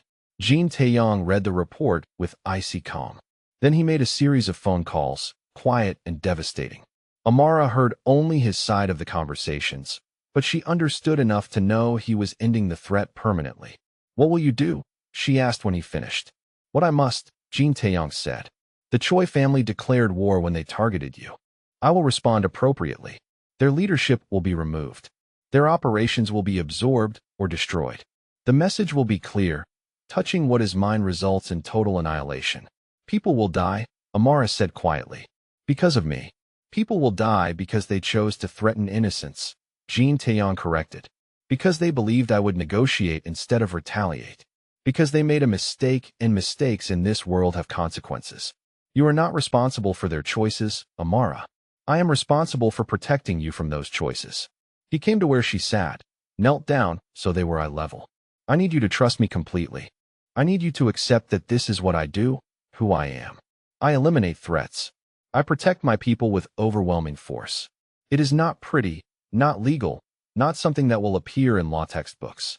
But it is necessary. Can you accept that?" Amara looked into his dark eyes, saw the man who had shared his grief, who had honored his father's memory, who had protected her mother across continents. Saw also the crime boss who would destroy anyone who threatened what he claimed as his. She made her choice. "Do what you have to do. Keep us safe. I trust you." His eyes closed briefly, relief and something like gratitude washing over his features. Then he stood, kissed her forehead gently, and walked away to wage war. That night, Amara did not sleep. She sat in the penthouse watching Seoul's lights, knowing somewhere out there Jean Taeyang was ending lives to protect hers. It should have horrified her. Instead, she felt safe, protected, certain that whatever he did for reasons that mattered, with methods brutal but effective. He returned at dawn, rumpled and exhausted. With blood on his shirt cuff he had tried to clean but missed. She went to him without hesitation, took his hands, looked into eyes that had seen violence she could only imagine. "Is it over?" she asked. "It is over," Jean Taeyang confirmed. "The Choi family leadership has been removed. Their operations dismantled. The message has been sent. No one will target you again. You are untouchable now." She pulled him close, wrapped her arms around him despite the evidence of what he had done. He stiffened in surprise, then relaxed, his arms coming up to hold her carefully. "Thank you," she whispered against his chest. "For protecting me. For being what you need to be to keep me safe." His hold tightened. "I would burn the world down to keep you safe," he said quietly. "You need to understand that. I would destroy anything that threatens you. That is who I am. That is what you have chosen." "I know," Amara said. "And I choose you anyway. Darkness and light. Violence and protection. All of it. I choose you." They stood together in the dawn light, holding each other, acknowledging that their relationship had crossed every line, violated every boundary, become something neither had planned but both needed. Amara Okafor, law student who believed in justice, had fallen in love with a crime boss who delivered justice through violence. And she had made her peace with that contradiction because she understood now what drove him, what he protected, why he had become what he was. She was his second chance to save his father's legacy. And he was her shield against a corrupt world that would have crushed her the way it crushed Adeyemi Okafor. Together, they were something neither could be alone. And that was worth every compromise, every moral complication, every line they had crossed to reach this moment. The aftermath of the Choi family's elimination settled over Seoul like ash from a distant fire. Jean Taeyang spent 48 hours handling the consequences, ensuring every loose thread was tied, every witness accounted for, every territorial gap filled before rival organizations could exploit the vacuum. He moved through the work with cold precision, the dangerous man operating at full capacity. Amara watched him from the safety of the penthouse, seeing clearly the two sides of Jean Taeyang existing simultaneously.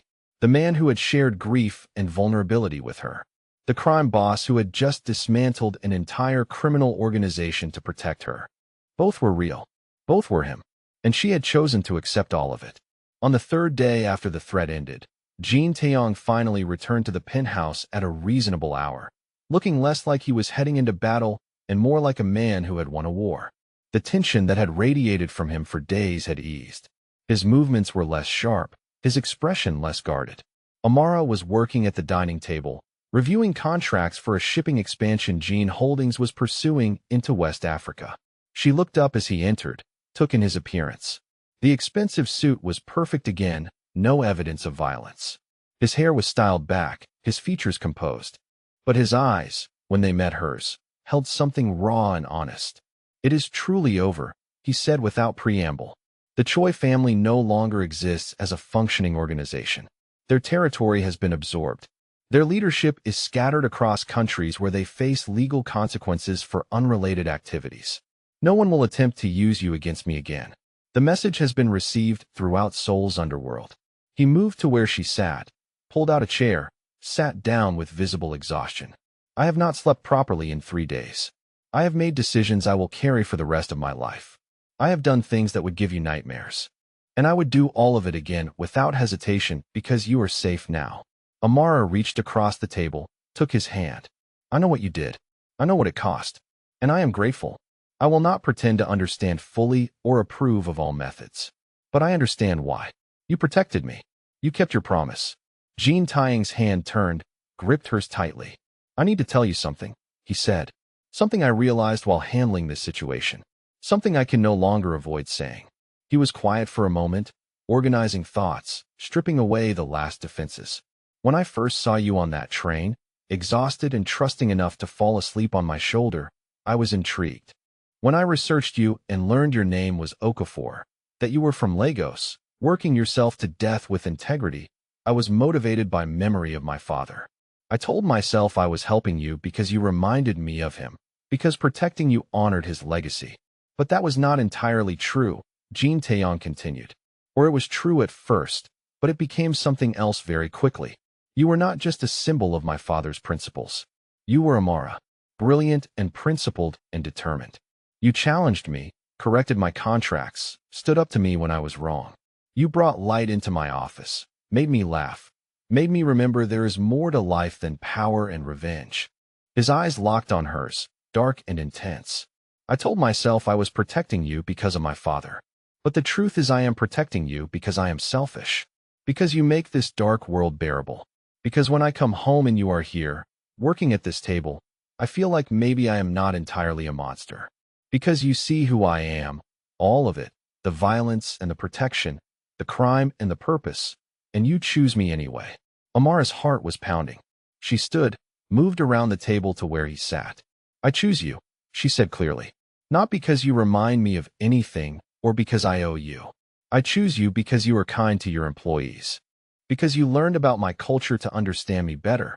Because you honor your father by protecting people. Because you let me sleep when I was exhausted and asked for nothing in return.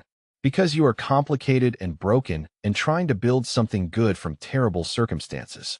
Jin Taeyong stood, pulled her close, his hands framing her face. "I have spent 20 years building walls," he said quietly, "keeping everyone at distance, trusting no one completely. You walked through every defense without even trying. You made me want to be better, to operate more legally, to protect rather than just dominate. You changed me, Amara, made me remember what my father believed, what I was supposed to become before grief and anger shaped me into this. You are not a monster," Amara said firmly. "You are a man who was broken by watching his father destroyed, who built power to prevent others from being destroyed the same way. You use that power sometimes in ways I do not fully agree with. But your purpose is good. Your heart is good. You are good, Jin Taeyong, even when your methods are dark." His control finally shattered completely. He pulled her against him, buried his face in her hair, held her like she was the only stable thing in a chaotic world. "I need you," he whispered. "Not just your legal expertise or your integrity. I need you. Your presence, your voice, your stubborn insistence on doing right. You save me from becoming the monster I am afraid I already am." Amara wrapped her arms around him, held him tightly. Then let me save you. Let me be your light while you are my shield. Let me keep you honest while you keep me safe. We can balance each other. They stood together in the quiet penthouse, Seoul's lights glittering through the windows. Holding each other through vulnerability neither had allowed themselves in years. When Jin Taeyong finally pulled back slightly, his hand still holding her, his eyes were clearer than she had ever seen them. You are mine, he said. Not because of contracts or arrangements or obligations. Because I choose you and you choose me. Because you walked into my world and made it better just by being exactly who you are. You are mine, Amara Okafor, and I am never letting you go. And you are mine, Amara said, meeting his intensity without flinching. Broken pieces, dangerous edges, protective obsession, and all. You are mine, Jin Taeyong. I claim you as thoroughly as you claim me. Forever, he said. Not a question, a statement of absolute certainty. Forever, she agreed. He kissed her then, finally, after months of tension and growing connection. The kiss was gentle despite the intensity of emotion behind it, careful despite the passion, respectful despite the possession they had just declared. His hands cradled her face like she was precious, fragile, worth protecting with everything he had. Amara leaned into him, into the kiss, into the certainty that this complicated, dangerous man was hers, and she was his, and somehow that was exactly right despite every reason it should be wrong. When they finally separated, both slightly breathless, Jin Taeyong rested his forehead against hers. I have something to ask you, he said.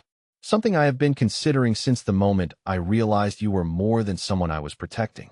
He stepped back slightly, reached into his jacket pocket, pulled out a small velvet box, opened it to reveal a ring that took Amara's breath away. A deep blue sapphire surrounded by diamonds, set in platinum, elegant and unique and clearly chosen with careful thought. This stone is from Nigeria, Jin Taeyong said quietly. The setting is Korean. Like us. Like what we are building together. Amara Okafor, I want you to be my wife. Not just someone I protect, not just someone I employ, but my partner in everything. I want you to share my name, my life, my empire. I want to build a future where your legal expertise shapes how my businesses operate, where your integrity keeps me honest, where your light balances my darkness. He took her hand, held it gently. I am offering you everything I have. My protection, my resources, my loyalty, my love. I am asking you to stand beside me as I try to build something lasting from the ashes of my father's death. To help me turn a criminal empire into something that honors his memory rather than just avenging it. To be my conscience and my comfort, my legal advisor and my wife. Marry me, Amara. Let me spend the rest of my life keeping you safe while you keep me good. Amara looked at the ring, at the symbolism of Nigerian stone in Korean setting, at the man who had learned her culture and honored his father and protected her with absolutely everything he had. Yes, she said, her voice steady and certain. Yes, I will marry you. I will be your partner and your conscience and your wife.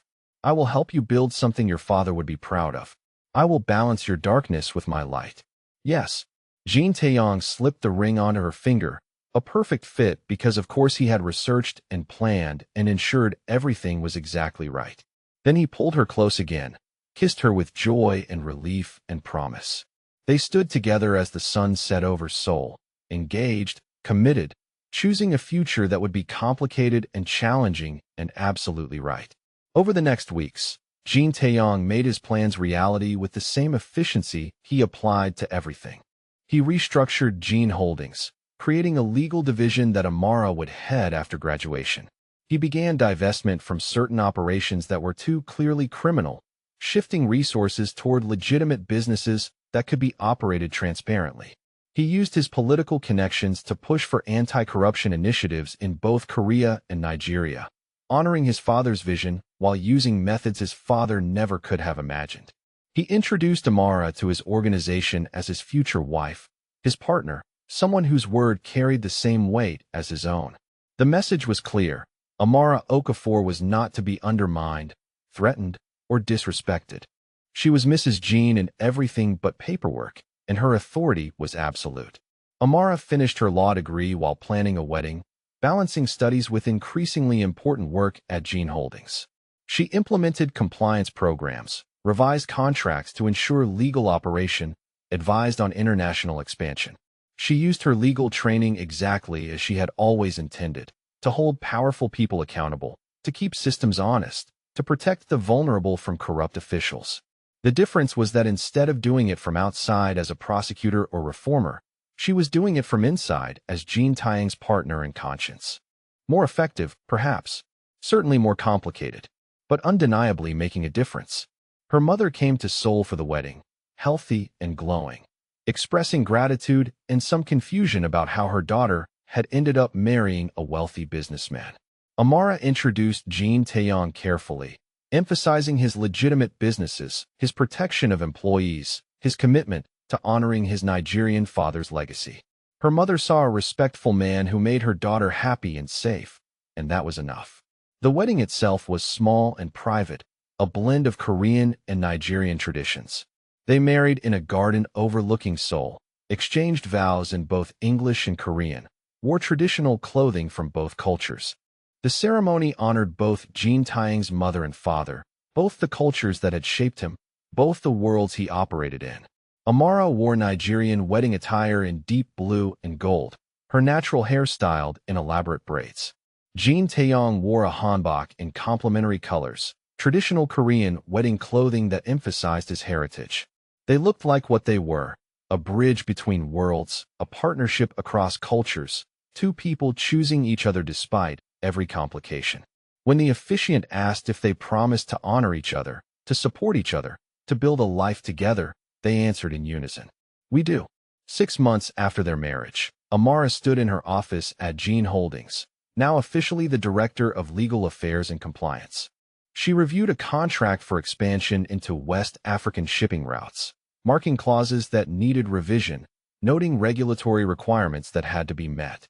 Her work was important, challenging, exactly what she had trained for. Jean Taeyong appeared in her doorway, smiled at the sight of her surrounded by contracts and law books. Still working yourself too hard, he observed. Still keeping you honest, Amara countered. This expansion is good business, but we need to ensure proper permits in every port.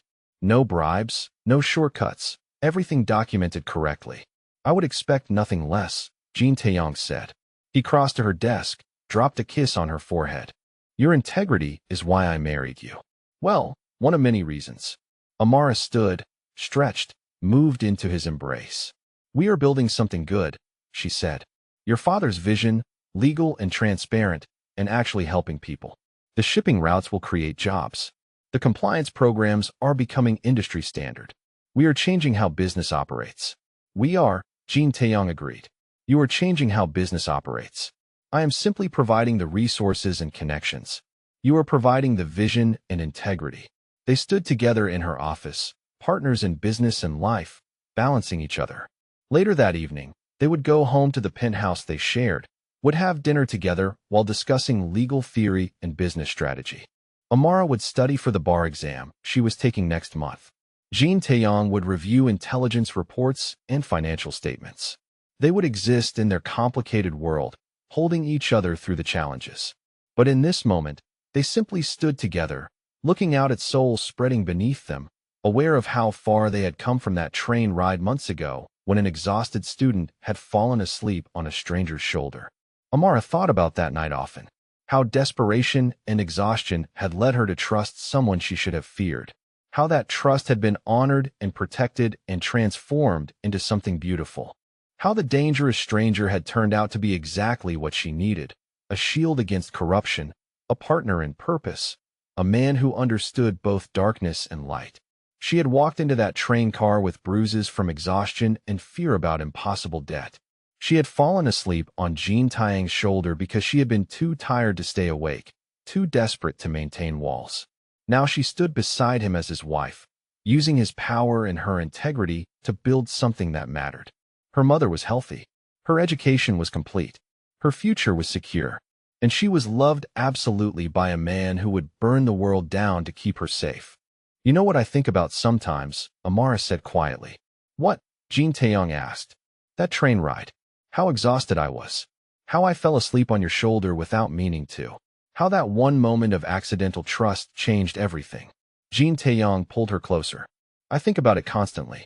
How you trusted me before you knew I was dangerous. How you looked when you were finally resting.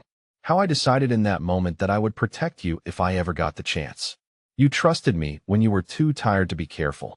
I have spent every day since proving that trust was not misplaced. You have, Amara said. You have protected me, supported me, honored your promises. You became exactly what you said you would be. And you became my conscience, my light, my reason for wanting to be better, Jean Taeyong said. You walked into my dark world and illuminated it.